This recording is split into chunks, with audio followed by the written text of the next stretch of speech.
Assalamualaikum warahmatullahi wabarakatuh.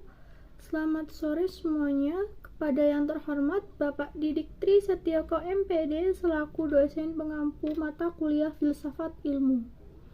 Saya Ajeng Fitriadiningsih dengan NIM 86206220 mahasiswi program studi pendidikan guru sekolah dasar semester 2. Dalam hal ini, saya akan membahas tentang sejarah kota Alexandria. Namun, sebelum itu, saya akan membahas terlebih dahulu mengenai sejarah dalam bahasa Indonesia. Secara etimologi, kata sejarah dalam bahasa Indonesia berasal dari bahasa Melayu yang dapat mengambil alih dari bahasa Arab, yaitu kata syajarah. Kata tersebut masuk ke dalam perbendaharaan bahasa Indonesia semenjak abad ke-13, di mana kata itu masuk ke dalam bahasa Melayu setelah akulturasi kebudayaan Indonesia dengan kebudayaan Islam. Adapun macam-macam kemungkinan arti kata syajarah, yakni pohon, keturunan, asal-usul, dan juga diidentikan dengan silsilah, riwayat, bebet, tambo, dan tarik. Secara harfiah, kata histori yang diekuivalenkan dengan sejarah mengandung 4 pengertian, yaitu yang pertama, sesuatu yang telah berlalu, suatu peristiwa, suatu kejadian. Yang kedua, ada riwayat dari sesuatu yang telah berlalu, suatu peristiwa, suatu kejadian. Dan yang ketiga ada semua pengetahuan tentang masa lalu. Yang keempat, ilmu yang berusaha menentukan dan mewariskan pengetahuan. Selanjutnya, kita akan mengenal kota Alexandria. Iskandaria atau Alexandria dalam bahasa Arab Al-Iskandariyah dan dalam bahasa Yunani Alexandria adalah pelabuhan utama di Mesir dan kota terbesar kedua di negara tersebut, dan juga ibu kota pemerintahan kegubernuran Iskandaria yang terletak di pantai Laut Tengah. Kota ini terletak pada 208 km di sebelah barat Laut Kairo dan memiliki populasi 3.341.000. Jadi, Alexandria adalah kota pelabuhan yang terletak di Laut Mediterania di Mesir Utara yang didirikan pada 331 sebelum Masehi oleh Alexander Agung. Itu adalah situs Paros atau mercusuar, salah satu dari 7 keajaiban dunia kuno dan perpustakaan Alexandria yang legendaris. Dan dulunya pernah menjadi pusat budaya paling viral di dunia kuno yang bahkan mengalahkan Athena, Yunani. Selanjutnya kita akan membahas tentang sejarah kota Alexandria. Pada tahun 525 sebelum Masehi silam, Mesir menjadi bagian dari kerajaan Parsi. Dalam penjelajahan ini dibuktikan semangat kemerdekaannya yang kuat. Ini dibuktikan dengan berbagai pemberontakan yang lebih mengekspresikan tentang cinta kebebasan daripada kebencian terhadap musuh yang meremehkan agamanya. Kemudian, Raja Yunani Alexander Agung telah mengalahkan Raja Parsi yang menguasai lembah Sungai Nil, menegakkan kembali kedaulatan di negara Mesir. Di samping itu, tata kerjanya juga menghormati kepercayaan orang Mesir. Sesudah itu, baru datang dinasti Ptolemus yang memajukan kesejahteraan Mesir tersebut. Alexander merupakan tokoh penting dalam sejarah kota Alexander itu sendiri. Alexander dapat mempersatukan seluruh dunia dalam satu kekuasaan Yunani kuno. Alexander merupakan putra Philippus dari Makedonia.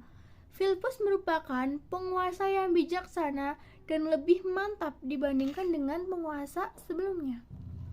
Pada tahun 336 sebelum Masehi, Philippus mangkat dan digantikan oleh putranya Alexander.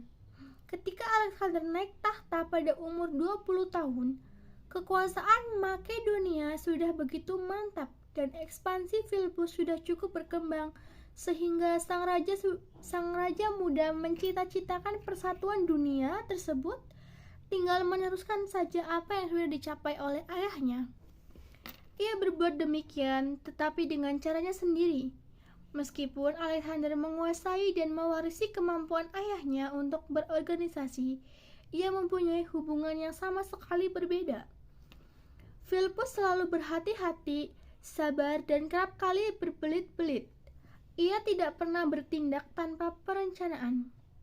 Sedangkan Alexander, seorang yang keras kepala, sering membereskan masalah dengan langsung bertindak. Dengan keputusan yang dijatuhkan dengan cepat, ia mengambil resiko yang luar biasa, hanya kemampuan dan kekuatannya mengatasi resiko-resiko tersebut. Dalam waktu 1 tahun setelah naik tahta, Alexander memperluas wilayahnya ke utara sampai dengan sungai Donau dan sampai ke barat yakni Laut Adriatik. Lalu ia mengarahkan perhatiannya ke tanah Yunani, di Tebes dan Athena sampai keluar Liga. Alexander sampai memadamkan pemberontakan di Tebes pada tahun 335 sebelum Masehi. Alexander dengan teguh membangun Makedonia atas negara-negara kota Yunani, memasuki Mesir pada tahun 332 sebelum Masehi dengan pertempuran yang berakhir dengan hancurnya Imperium Persia.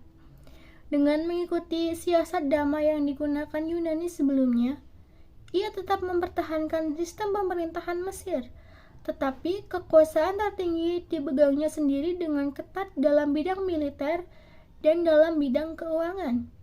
Agar urusan kerajaan besar itu jalan terus, Alexander membiarkan banyak kebiasaan adat dan agama setempat.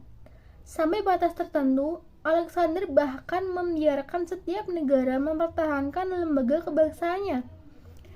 Pada itu, ia juga memasukkan sejumlah gagasan Yunani.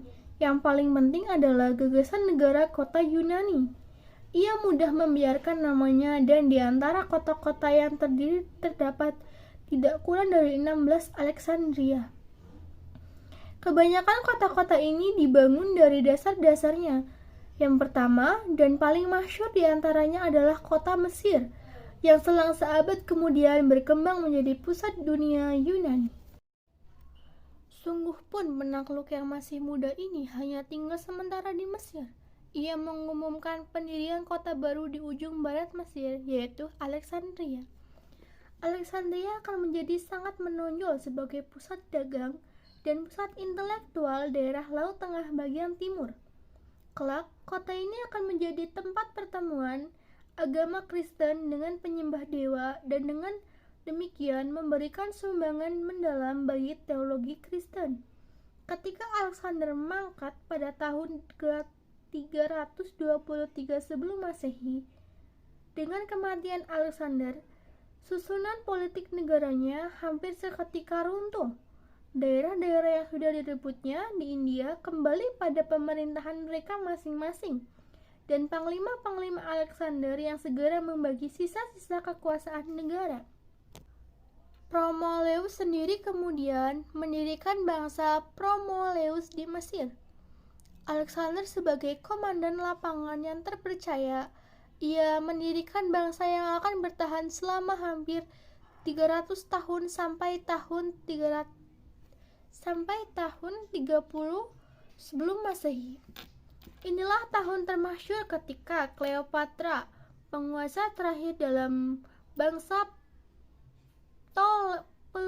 Ptolemeus, melekatkan seekor kobra ke dadanya. Ketika Alexander sendiri sudah mangkat, ia sudah menjadi tokoh legenda yang penuh khayalan. Kisah hidupnya diceritakan di seluruh dunia kediaman manusia. Luas lingkup keanekaragaman kekuasaan raja hampir tidak ada bandingannya.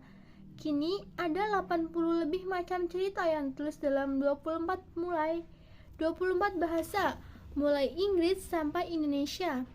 Sebagai Iskandar yang bertunduk dua, ia merupakan salah seorang pahlawan Islam yang terkenal dan masih menjadi bagian cerita masyarakat Islam. Ketika Napoleon menyerbu Mesir, suku-suku Baduy menyangka bahwa Napoleon adalah Iskandar Alexander yang kedua.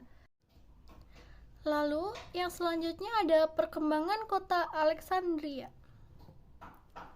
Alexandria terletak di Laut Tengah dan merupakan salah satu kota di negara Mesir. Kota ini dulunya merupakan ibu kota negara Mesir sebelum kota Kairo dikuasai oleh Islam. Untuk membahas Alexandria lebih mendalam, saya akan memaparkan mengenai lokasi kota ini, yakni sebagai pantai Laut Tengah. Laut Tengah dalam sejarah kuno merupakan laut dunia di mana bertemu 3 benua, yakni Asia, Afrika, dan Eropa. Kontak antar bangsa berlangsungnya melalui perniagaan sejak zaman kuno sehingga bersama itu terjadi penukaran peradaban pula. Berdasarkan tulisan kuno, baik Yunani maupun Romawi, hutan di zaman dulu lebih banyak dari sekarang. Adanya proses pengeringan yang berlangsung dari abad ke abad dan merajalelanya erosi dijelaskan oleh ahli-ahli sekarang karena pengembalaan yang salah. Wilayah di sekitar Laut Tengah merupakan gudang pangan bagi dirinya sendiri. Alexandria juga mempunyai laut yang penuh dengan ikan yang memperkaya protein dalam pangan penduduknya. Dari utara ke selatan berderetlah beberapa bukit kapur, sehingga terbentuk lembah-lembah sempit. Hanya disitulah terdapat vegetasi yang cukup lebat. Sedang di punggung-punggung bukit itu, dalamnya serba miskin. Pantai-pantai negeri Yunani begitu berkelok-kelok, sehingga melahirkan banyak teluk dengan pelabuhan-pelabuhan alam yang baik untuk pelayaran dan perniagaan. Sangat mungkin bahwa sikap optimis dan watak periang pada orang Yunani kuno adalah pengaruh iklim Laut Tengah yang segar. Juga terdapat tambang emas dan besi yang menawarkan cukup pekerjaan bagi penduduk sebagai imbangan terhadap ketandusan tanah di sana yang menghambat setiap usaha pertanian kecil-kecilan dan perkebunan buah-buahan. Kepincangan agraris yang mendapatkan kompensasinya berupa perdagangan laut dengan luar negeri. Kesulitan dalam bidang transportasi dan komunikasi antara bagian-bagian dalam negeri Yunani telah meniadakan kemungkinan berdirinya suatu negara serikat. Ketandusan tanah telah mendorong semangat orang Yunani untuk menjadi pedagang dan kolonis di dunia kuno di sekitar Laut Tengah. Sementara itu, kota pelabuhan Alexandria dijadikan pusat perniagaan ilmu pengetahuan dan filsafat. Berbagai jenis bangsa bertemu di situ dan bertukar aneka unsur kebudayaan. Keadaan di atas berlangsung terus sampai tahun 31 Masehi.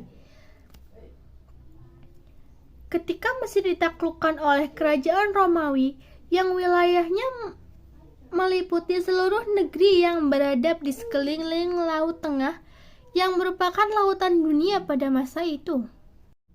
Selesai sudah pembahasan saya. Terima kasih yang sudah mendengarkan. Apabila ada kekurangan dan kesalahan, saya mohon maaf. Wassalamualaikum warahmatullahi wabarakatuh.